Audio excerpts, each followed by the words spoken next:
ସାଧାରଣ ଆଳୁ ସମସ୍ୟା ଦୂର କରିପାରୁନ ଆଉ 50 ବର୍ଷର କାମ ମାତ୍ର 5 ବର୍ଷରେ କରିକି କେମିତି ଦେଖେଇବ?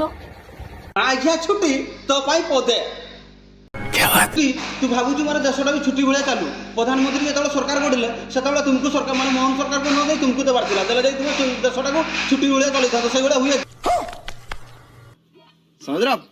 ସମସ୍ୟା ଆଳୁ ସମସ୍ୟା ହଉ ଯେକୌଣସି ସମସ୍ୟା ହଉ ଇଏ କରିବ ନା ତୁମେ କରିବ, ତୁମେ ଭୁକିବା ଲୋକ ଭୁକିବ, ହେଲେ ଇଏ କରିବା ଲୋକ କରିବ, ଠିକ୍ କରିବ ନା ଭୁଲ କରିବ ଇଏ ଜାଣେ। 50 ବର୍ଷ ସରକାର 5 ବର୍ଷରେ କରିବ, କାରଣ ଇଏ ଠିକା ନେଇଛି କି ଚମତ୍କାର ଠିକା ନେଇଛି କି? ଇଏ 50 ବର୍ଷର ସିଷ୍ଟମଟାକୁ 5 ବର୍ଷରେ କରିବ। 25 ବର୍ଷ ସରକାର କଣଟା କଲା କି? କଣଟା କରିଛି ଇଏ?